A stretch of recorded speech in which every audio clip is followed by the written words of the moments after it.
اعوذ باللہ من الشیطان الرجیم بسم اللہ الرحمن الرحیم وَلَقَدْ مَكَّنَّاكُمْ فِي الْأَرْضِ وَجَعَلْنَا لَكُمْ فِيهَا مَعَائِشَ قَلِيلًا مَا تَشْكُرُونَ وَلَقَدْ خَلَقْنَاكُمْ ثُمَّ صَوَّرْنَاكُمْ ثُمَّ قُلْنَا لِلْمَلَائِكَةِ اسْجُدُوا لِآدَمَ فَسَجَدُوا إِلَّا إِبْلِيسَ لَمْ يَكُنْ مِنَ السَّاجِدِينَ قَالَ مَا مَنَعَكَ أَلَّا تَسْجُدَ إِذْ أَمَرْتُكَ قال انا خیر منہ خلقتنی من نار وخلقتہ من طین۔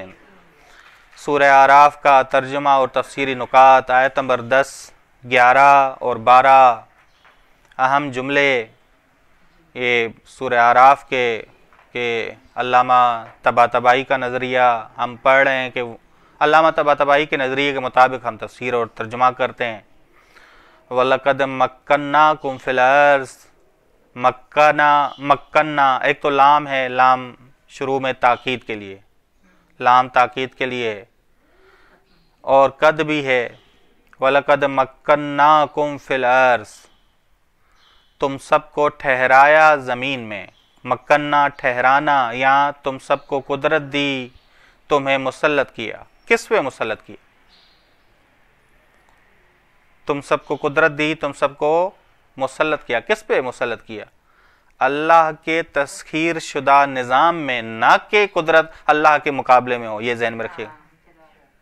اللہ کی تسخیر شدہ چیزوں پہ قدرت دی،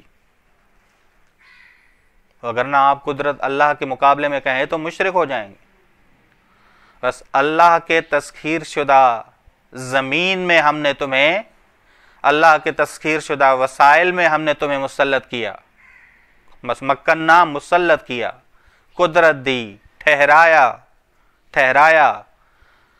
ٹھیک، وَلَقَدْ مَكَّنَّاكُمْ فِي الْأَرْضِ وَجَعَلْنَا لَكُمْ فِيهَا مَعَائِشَ، اور ہم نے قرار دیے تمہارے لیے، لکم ہے کیا مطلب؟ تمہارے لیے ہم نے قرار دیے تمہاری بقا کے لیے۔ اول جو بحث ہے کم سے شروع ہو رہی ہے، کم سے بات آدم مثالی کی ہو رہی ہے، مقام انسانیت کی ہو رہی ہے، نہ کہ کسی خاص فرد کی۔ یہ ذہن میں آپ نے رکھنا ہے کہ بات مقام انسانیت کی ہو رہی ہے، آدم مثالی کی ہو رہی ہے، بات کم سے شروع ہو رہی ہے۔ وَجَعَلْنَا لَكُمْ، ہم نے قرار دیا تمہاری بقا کے لیے، تم سب انسانوں کی بقا کے لیے۔ آدم مثالی مراد تمام انسان نہیں، آدم مثالی، مقام انسانیت ہم نے قرار دیے تم سب کے لیے، اس میں یعنی زمین میں جو ہم نے تسخیر کی، معایش، معیشت کا سامان، ظاہری رزق اور معنوی رزق۔ ظاہری رزق بھی قرار دیا، دریا، صحرا، باغ، سمندر، یہ ظاہری رزق ہے، اور عقائد، معرفت، ایمان، یہ معنوی رزق ہے، یہ معنوی رزق ہے۔ ظاہری رزق بھی قرار دیا، معنوی رزق بھی قرار دیا۔ ظاہری رزق آتا ہے زمین سے، معنوی رزق آتا ہے آسمان سے، معنوی ملکوتی آسمان سے۔ یہ وحی آتی ہے تمہارے لیے، معنوی رزق ہے۔ قلیلا ما تشکرون، بس شروع میں پڑھ کے آئے، قلیلا ما تذکرون۔ ذکر لینے والے، ذاکر، نصیحت لینے والے کم ہیں، تو ہلاک ہونے والے کتنے ہیں؟ کم من قریۃ اہلکناہا، کم بمعنی کیا تھا؟ کثرت کے لیے، زیادہ، کثرت کے لیے۔ ٹھیک، کتنی زیادہ بستیاں ہم نے ہلاک کی۔ ٹھیک، بس قلیل ہیں، شکر کرنے والے قلیل ہیں تو ناشکرے زیادہ ہیں۔ ٹھیک، قلیلا ما تشکرون، تم میں سے کم ہیں جو شکر گزار ہیں۔ بس ذہن میں رکھیے گا، ہم نے یہ پورا جہاں بنایا، معیشت قرار دی تاکہ تم ہدف تک پہنچو۔ تمہارے خلقت کا ہدف شکر ہے۔ کتنی تفسیریں ہو سکتی ہیں، دیکھیں، وما خلقت الجن والانس الا لیعبدون، لیعرفون بھی کہا گیا، لیسلکون بھی کہا گیا، لیشکرون بھی کہا گیا، لیتذکرون بھی کہا گیا۔ بہت ساری تفسیریں ہو سکتی ہیں۔ اس آیت کو آپ ایک حد تک محدود نہ کریے گا۔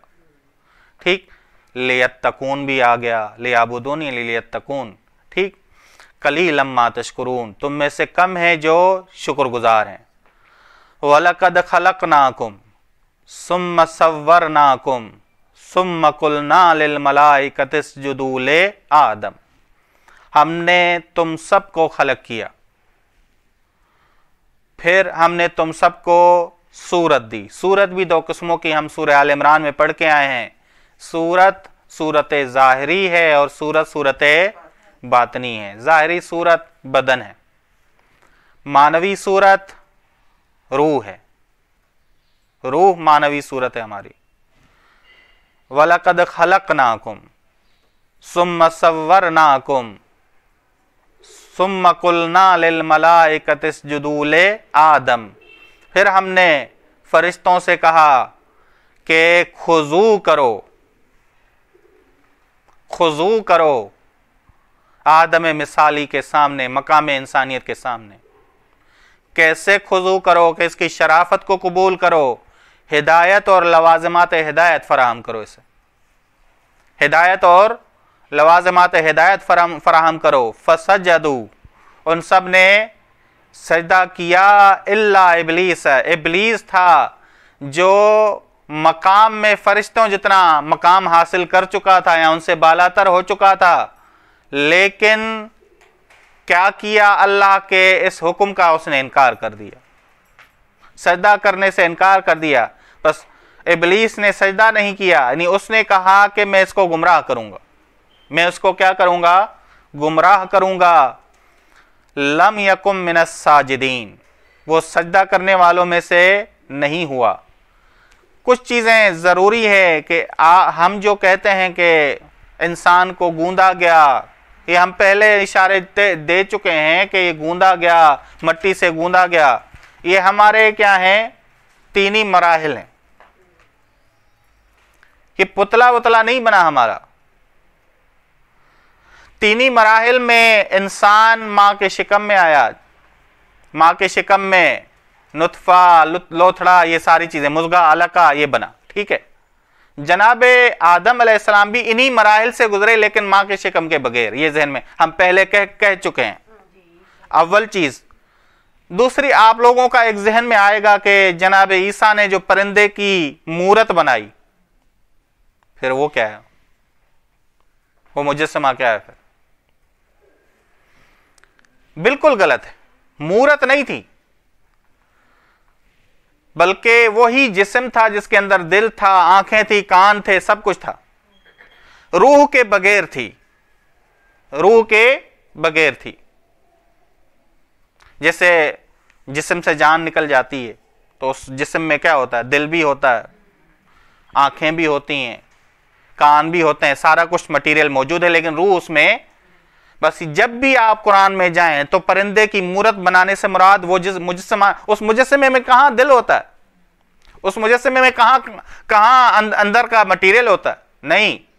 پرندے کی مورت بنانا ہے، یعنی اذن الہی سے اس نے پرندے کا جسم بنایا، پرندے کا جسم بنایا، نہ کہ وہ مجسمہ بنایا، مجسمہ بنایا۔ ایک اہم مطلب کہ جو ضروری تھا، بس جناب عیسیٰ علیہ السلام مظہر خالقیت خدا یا مظہر محیی خدا ہیں۔ بس وَلَقَدْ خَلَقْنَاكُمْ، انسان کی خلقت ایسا نہیں کہ وہ مجسمے میں ہوئی، پتلے میں ہوئی، بلکہ یہ تینی مراحل ذکر کیے جا رہے ہیں، ٹھیک، تینی مراحل ذکر کیے جا رہے ہیں۔ اب آتے ہیں اہم مطلب کی جناب، جنہوں نے آدم ابو البشر یعنی آدم نبی کہا کہ آدم نبی کو سجدہ ہوا، آدم نبی کو سجدہ ہوا، تو علامہ طحاوی فرماتے ہیں کہ اللہ تعالیٰ نے اس طرح کیوں کہا وَلَقَدْ خَلَقْنَاكُمْ ثُمَّ صَوَّرْنَاكُمْ ثُمَّ قُلْنَا لِلْمَلَائِكَةِ اسْجُدُوا لِآدَمَ، یہ کیوں کہا؟ کہتے کہ پورے قرآن میں جائیں، قرآن میں جب خدا جناب آدم کی بات کر رہا ہے، ایک طرف سے خدا کہہ رہا ہے کہ ان اللہ اصطفیٰ آدم، جب بھی انبیاء کی بات کر رہا ہے خدا تو عزت و احترام کے ساتھ، لیکن جب بھی جناب آدم کی بات ہو رہی ہے بہت سارے مقامات پہ، تو کہ گمراہ کر دیا شیطان نے، ننگا کر دیا تمہیں، کہا کہ ایسے الفاظ استعمال کیے گئے ہیں، ایسی تعبیرات استعمال کی گئی ہیں جو قابل قبول نہیں کہ نبی کی بات ہو رہی ہو۔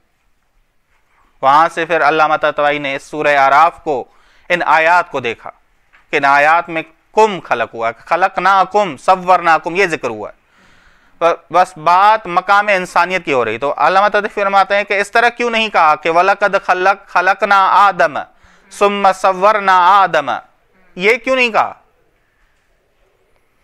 بس معلوم ہوتا ہے کہ مسجود مقام انسانیت ہے، مسجود مقام انسان ہے، نہ کہ شخص آدم، نہ کہ شخص آدم۔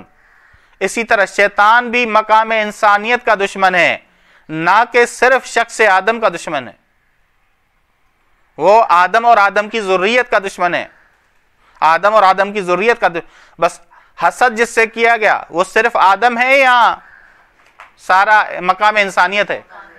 مقام انسانیت ہے۔ یہ جو ان الشیطان لکم ہے، لکم عدو مبین، شیطان تم سب کا جب دشمن آدم کا ہوتا تو اس سے دشمنی کرتا، ٹھیک ہے نا؟ آدم بس یہاں یا بنی آدم ان الشیطان لکم عدو مبین، ان آیات کو ملائیں گے تو کہہ رہے ہیں کہ معاملہ حل ہوگا کہ آدم سے مراد کیا ہے؟ سجدہ نہ کیا، آدم کو سجدہ نہ کیا، اس کی تفسیر کیا ہے؟ یا بنی آدم ان الشیطان لکم عدو، کتنی واضح چیز ہے۔ بات سارے انسانوں کی ہو رہی ہے، نہ کہ انسان کی۔ اگر بات ابو البشر کی ہو رہی ہے تو اس پہ تو وہ غلبہ نہیں پا سکتے، تبھی تو قرآن نے واضح کہہ دیا کہ ان الشیطان لکم یا بنی آدم، نہ کہ آدم علیہ السلام، ان پہ تو غلبہ نہیں پا سکتے۔ ان عبادی لیس لک علیہم سلطان، بے شک میرے بندوں پہ کوئی تیرا غلبہ نہیں، ٹھیک۔ قال، ہاں اسجدوا لآدم، بس سجدہ کرو، خضوع اختیار کرو، کس کے سامنے؟ آدم کے سامنے۔ کیسے خضوع اختیار کرو؟ یعنی اس کی شرافت کو قبول کرو، ہدایت اور لوازمات ہدایت فراہم کرو۔ فسجدوا الا ابلیس، بس ان سب نے سجدہ کیا سوائے ابلیس کے، لم یکن من الساجدین، وہ سجدہ کرنے والوں میں سے نہیں ہوا۔ قال ما منعک الا تسجد، اس نے کہا کس چیز نے تمہیں منع کیا ہے کہ تو سجدہ نہ کرے؟ کس کو؟ آدم مثالی کو۔ دیکھیں جی، قرآن کریم میں جائیں، سورہ بقرہ ہم پڑھ کے آئے ہیں، تو سورہ بقرہ کی آیت نمبر 30 اور 32 کو دیکھیں تو فرشتوں نے سوال کیا تھا، اتجعل فیہا من یفسد ویسفک الدماء، کیا تو اسے خلیفہ قرار دے رہا ہے؟ یہ سوال اعتراض نہیں تھا، بلکہ ہم پڑھ کے آئے ہیں یہ سوال استفہامی تھا، یہ سوال استعلامی تھا۔ یہ کون سا سوال تھا؟ استعلامی، اپنی جہالت دور کرنا چاہ رہے تھے۔ تبھی بعد میں آیت نمبر 32 نے کیا کہا؟ سبحانک لا علم لنا الا ما علمتنا، واضح کہہ دیا۔ بس ہمارے سوال کرنے کا مقصد ہماری جہالت دور کرنا تھی، نہ کہ تم پہ اعتراض کرنا تھا۔ سبحانک کہ ہم تم پہ اعتراض کریں، پاک ہے تو ذات، بس اپنی بندگی کا اظہار کر دیا۔ لیکن آپ آئیں شیطان کے پاس، سورہ اسراء آیت نمبر 61 کو دیکھیں تو شیطان نے بھی ایک سوال کیا تھا، دیکھیں، قال اسجد لمن خلقت طینا، کیا میں اسے سجدہ کروں جسے تینی مراحل سے خلق کیا، تینی مراحل سے خلق کیا۔ بس یہ شیطان کا سوال استفہامی اور استعلامی نہیں تھا، بلکہ استکباری تھا، تکبرانہ تھا۔ شیطان کا جرم صرف یہ نہیں تھا کہ سجدہ نہیں کیا اس نے، بلکہ خدا کے مقابلے میں کیا کہا کہ خدا میں صحیح ہوں تو غلط، معاذ اللہ، میں صحیح ہوں، میری نظر ٹھیک ہے، میرا نظریہ ٹھیک ہے، معاذ اللہ تیرا نظریہ غلط ہے۔ تبھی قرآن نے کہا کہ کافر تھا، وَقَانَ مِنَ ہاں قرآن نے کہا ہے کہ کافرین میں سے تھا، کافر تھا، وہ تکبر اس کے اندر پل رہا تھا، وہ کفر اس میں آ چکا تھا، عبادت پہ وہ مغرور ہو رہا تھا، تکبر کر رہا تھا۔ بس یہ ذہن میں رکھیے گا، قال ما منعک اللہ تسجد، بس خدا نے کہا کس چیز نے تمہیں منع کیا کہ تو سجدہ نہ کرے مقام انسانیت کو؟ اذ امرتک، جب میں نے تمہیں حکم دیا۔ تو اس نے کہا کہ سبحانک لا علم لنا الا ما، نہیں کہا، بس فرشتوں نے کیا کہا؟ سبحانک لا علم لنا، واضح کہہ دیا کہ ہمارا سوال استکباری نہیں ہے، استفہامی ہے۔ قال، اب قیاس کیا، یہ قیاس کرتے ہوئے کہا انا خیر منہ، میں اس سے بہتر ہوں، یعنی میری یہ نظر ہے کہ میں اس سے بہتر ہوں۔ اے خدا تم معاذ اللہ تمہارا نظریہ غلط۔ انا خیر منہ خلقتنی من نار وخلقتہ من طین، کہ تو نے اسے آگ سے پیدا کیا، اب تو نے مجھے آگ سے پیدا کیا اور اسے مٹی سے خلق کیا۔ بس مٹی کو زیادہ فضیلت نہیں، آگ پر قیاس کر دیا۔ قیاس کیا کیا کہ آگ فضیلت والی ہے مٹی پر، آگ فضیلت والی ہے مٹی پر۔ بس یہ سارا کچھ کس وجہ سے تھا؟ تکبر کی وجہ سے۔ بس یہ پستی میں کیوں گرا، اس پستی میں کیوں آیا؟ تکبر کی وجہ سے، تکبر کی وجہ سے۔ انشاءاللہ اسی کو ہم کنٹینیو کریں گے۔ وصلی اللہ علی محمد اہل بیتہ الطیبین الطاہرین، اللہم صلی علی محمد وعلی